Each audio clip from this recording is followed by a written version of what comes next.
Paz e graça a todos em Cristo Jesus. Meus irmãos, a gente estava aqui comentando com o irmão Cleidinaldo e a gente tem visto, por exemplo, que as seitas elas têm crescido muito e que as seitas elas têm também ganhado força.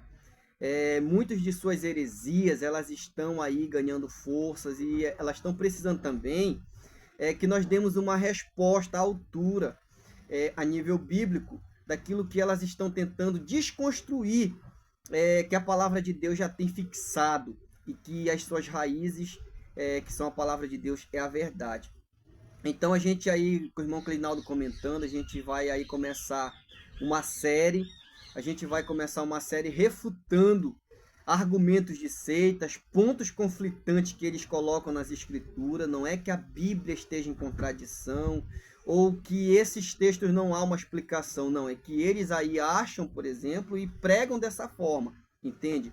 E é isso que a gente vai estar desmontando. A partir desse vídeo, os próximos vídeos aí a gente vai estar explicando sobre a divindade de Cristo, a gente vai estar explicando a personalidade do Espírito Santo, explicando versículos difíceis das Escrituras, tá bom? E vários pontos aí que aí as seitas têm levantado, até mesmo para causar dúvida na mente de muitos irmãos. E paz, meus irmãos, tem muitas pessoas que têm abandonado a fé cristã, irmãos, para seguir seitas. E com isso nós precisamos reagir. Nós precisamos estar a par do assunto. Você que recebe seitas nos domingos na sua casa, aquelas pessoas de seita que eu não vou aqui citar o nome, ok? Qual é o nome da denominação, mas você vai identificar, ok? Chega nos domingos na sua casa dizendo que está pregando a Bíblia. Na verdade, estão mais desconstruindo o que a Bíblia ensina do que pregando a Bíblia. E eles dão uma impressão de que o que eles ensinam é bíblico. E com isso eles pegam versículos isolados das Escrituras para fazer seus argumentos. E aí o irmão Cleidinaldo achou por bem, por exemplo, me fazer algumas perguntas com respeito a alguns versículos que as seitas levantam aí. E a gente vai estar comentando a partir de agora. E esse vai ser um dos primeiros vídeos. A paz do Senhor Jesus a todos. Como nosso irmão Adilson já bem pontuou aí, né? A gente vai fazer algumas perguntas, né? O nosso irmão Adilson, e eu escolhi dois textos aqui, que é aqui em Salmos 146, no verso de número 4, ele diz o seguinte: sai-lhes o espírito e eles tornam para a sua terra. Naquele mesmo dia perecem os seus pensamentos. E agora a gente vai aqui para Eclesiastes capítulo 9 e no versículo 5, que é outro texto que diz assim: porque os vivos sabem que hão de morrer, mas os mortos não sabem coisa nenhuma, nem tampouco eles têm jamais recompensa, mas a sua memória ficou entregue ao esquecimento. A pergunta, né, que nós queremos fazer para o nosso irmão Adilson é se quando o homem morre, ele cai no esquecimento, como parece que o texto ele vai dizer aqui, né?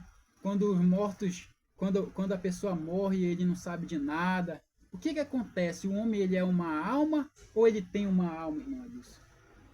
Ok, eu entendi a pergunta com base no argumento que as seitas levantam, né? Porque eles falam muita besteira com respeito a esses versículos aí.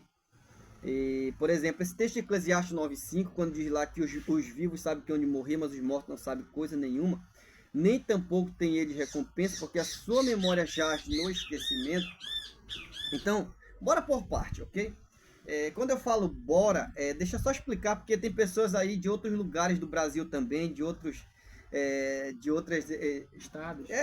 Dialetos aí diferentes. Então, aqui no nosso Pará, a gente tem um dialeto aqui meio que, digamos assim, coloquial. Então a gente fala bora para vamos embora, entende? Então a gente aqui acaba aqui utilizando nosso linguajar local mesmo, ok?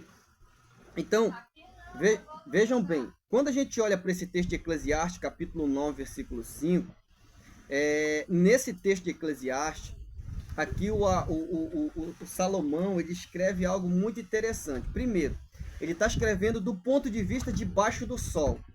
E quando ele diz assim, ó, os vivos sabem que hão de morrer, ou seja, do ponto de vista debaixo do sol, quem tem, digamos assim, uma consciência do que acontece nesse mundo são os vivos, ok? Os vivos têm consciência deste mundo. Por isso, eu vos disse, Salomão está escrevendo do ponto de vista debaixo do sol, do ponto de vista temporal, e não do ponto de vista atemporal da eternidade, ok? Então, quando ele diz, os vivos sabem que onde morrer, mas os mortos não sabem coisa nenhuma, quando ele diz os mortos não sabem nada, ele está falando aqui de 2 pontos. Primeiro, a gente tem que entender do contexto do que Salomão está escrevendo. Os mortos não sabem no sentido de que seu corpo está morto. O seu corpo não tem consciência nenhuma. E com respeito ao corpo, entende? O corpo estando morto, Salomão, por exemplo, ele está dizendo que o corpo, ao morrer, ele não sabe nada. Esse nosso corpo, ele fica na inércia. Não é o espírito ou a alma que fica na inércia, mas o nosso corpo. Ou seja, o corpo vai ficar em decomposição, entende? Então, com respeito a essa expressão que ele diz, mas os mortos não sabem nada, ele não está falando do espírito, da alma, da parte imaterial que resiste à morte do corpo. Ele está falando exatamente do corpo, entende? Então, o corpo, ao morrer, ele fica na inércia. O corpo fica dormindo. E com respeito aos mortos aqui, ele está falando do ponto de vista debaixo do sol, ou seja, os mortos não terão contato mais de maneira consciente com esse mundo, entende? Então, nesse ponto de vista, Salomão está dizendo que os mortos não sabem nada, ou seja, o corpo está morto e não tem contato mais com esse mundo, entende? Então, o corpo está inconsciente.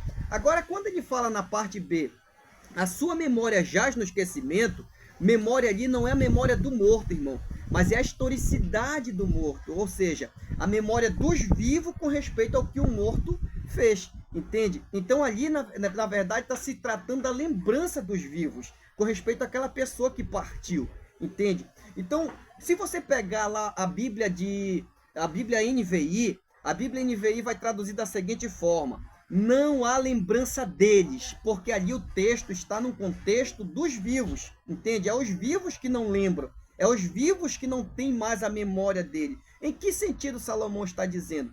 Salomão está falando num sentido, por exemplo, de que essa pessoa vai ficar esquecida. Por exemplo, eu não sei quem foi meu tataravô, entende? Eu não sei o nome dele, não sei como ele foi, não tenho conhecimento nenhum sobre ele, entende? Ou seja, ninguém me falou dele. Então veja que o meu tataravô está no esquecimento, entende? Ou seja, assim também é nós. Se não tiver nada escrito sobre nossa pessoa, sobre nós, quando nós partirmos deste mundo, iremos ser esquecidos também. A nossa memória, a nossa historicidade será esquecida, entende? Pelos vivos, já não vai haver lembranças de nós. E é nesse contexto que Salomão está escrevendo, no contexto do ponto de vista debaixo do sol. Os mortos não terão contato com este mundo, e também no sentido de que os vivos não vão ter lembrança dele. Então, a sua memória jaz no esquecimento é a memória no sentido da sua historicidade, entende? Do seu legado que ele deixou, entende? É por isso que os versículos 6 em diante, Salomão vai dizer, por exemplo, perece seu amor, perece seu ódio, ou seja, ele não tem mais contato com esse mundo, ele não tem mais como interferir neste mundo, entende? Por isso que ele tem que lutar enquanto ele está aqui. Está lá no versículo 10. Ele tem que trabalhar aqui, ele tem que fazer o bem aqui, ele tem que ter obras aqui. Enquanto ele está aqui, ele tem oportunidade de fazer. Tem até um certo filósofo, que eu não lembro-me aí o nome, que ele dizia assim, olha, bater foto é um privilégio dos vivos, comer é um privilégio dos vivos. Por quê? Porque tudo isso está atrelado a nós que estamos vivos. Quem morreu não tem mais digamos, esse contato e nem como fazer essas coisas. Com respeito ao Salmo, por exemplo, lá, que diz, por exemplo, que os mortos lá, os seus pensamentos perecem, está falando com respeito também ao nosso corpo, ou seja, quando a pessoa morre, irmãos, os pensamentos perecer está se referindo ao cérebro. O cérebro vai morrer, você está entendendo? Ou seja, a pessoa, ao falecer nesse mundo, ele vai morrer esse corpo, mas não a sua alma. Então, com respeito ao pensamento perecer, é o cérebro que vai perecer. É disso que o salmista está falando no Salmo 146, versículo de número 4. E quando eu vos digo, por exemplo, que a morte ali está se referindo ao corpo e não exatamente ao nosso espírito, à nossa parte imaterial, Isso tem contexto. Por quê? Porque a ressurreição na Bíblia também é somente do corpo, irmãos, não é da alma. Por exemplo, se você for lá no Mateus 27, versículo 52, a Bíblia diz assim, ó, e muitos dos que dormiam no pó, quando Jesus ressuscitou, foram mortos, ou melhor, foram ressuscitados. Muitos dos que já dormiam, dos santos, foram ressuscitados, e foram vistos muitos corpos de santos em Jerusalém. Então veja bem que a Bíblia diz que ressuscitaram os corpos desses santos. Não foi a alma deles que ressuscitou, foi os corpos desses santos. Se você for lá para João capítulo 11 sobre Lázaro, você vai perceber lá, versículo 14 diante, que Lázaro estava morto, Jesus disse que ele dormia, e nesse contexto de que Lázaro dormia, você vai ver que ele diz, mas ele estava se referindo à morte. Aí lá no versículo 39, a Bíblia diz assim que Marta, uma das irmãs de Lázaro, disse assim, olha, mas ele cheira mal. Uma das irmãs dele disse, olha, ele cheira mal. Então eu pergunto, um espírito tem cheiro? Claro que não, irmãos, ali está se referindo ao corpo. Então veja, por exemplo, que a morte ali é uma referência ao corpo, e é o corpo que morre. Entende? O espírito não, o espírito é a parte imaterial que resiste à morte do corpo. Então isso é chamado também de homem interior na Bíblia. Entende? Lá em Mateus 10, 28, a Bíblia diz assim, ó, não temos que matar um corpo e não pode matar a alma. Então veja que a alma, ela não morre, ela resiste à morte do corpo. E é por isso, por exemplo, que o apóstolo Paulo, sabendo que a alma resiste à morte do corpo, ele vai escrever em 2 Coríntios 5,8, dizendo, por exemplo, preferindo deixar o corpo e habitar com o Senhor. Lá, por exemplo, em Filipenses 1,23, ele diz, prefiro partir e estar com Cristo, que é incomparavelmente melhor. Então veja, por exemplo, com base nas escrituras, que esse conceito de que a alma morre, de que a pessoa fica inconsciente após a morte, não é bíblica. Tanto é que lá em Lucas 16, o rico estava consciente, assim como Lázaro. Lázaro estava desfrutando alegria e gozo no seio de Abraão, enquanto que o rico estava ali no Hades, no inferno, em tormentos. Então veja que biblicamente, por exemplo, a Bíblia se auto-explica. E esse conceito das seitas de que a alma morre, isso é antibíblico, isso é heresia, ok? Isso não tem apoio nenhum escriturístico. Então o texto de Eclesiastes, quando se diz memória, sua memória já é no esquecimento, não é a memória do morto, é a dos vivos, ou seja, a memória dos vivos vai esquecer, daqui com 30, 50 anos não vai nem saber quem foi, as próximas gerações que vierem, entende? E com respeito aos mortos não saberem nada, é o seu corpo. Ali está se referindo ao seu corpo e ele está falando do ponto de vista debaixo do sol, ok? Então esse é o contexto do que está na Bíblia. Ressurreição é do corpo, meus irmãos, do corpo. Então nesse contexto que a Bíblia vai estar aí ensinando. Amém. Graças a Deus, né, nosso irmão Adilson, né, trouxe mais um esclarecimento para nós, aí foi muito preciso nas suas palavras, né, explicando os textos bíblicos aí da maneira correta, né, e a gente sabe que tem crescido muito, né, o número de seitas, de ensinos, né, que são contra a palavra de Deus. Que Deus possa abençoar a sua vida nesta tarde, em nome de Jesus. Amém.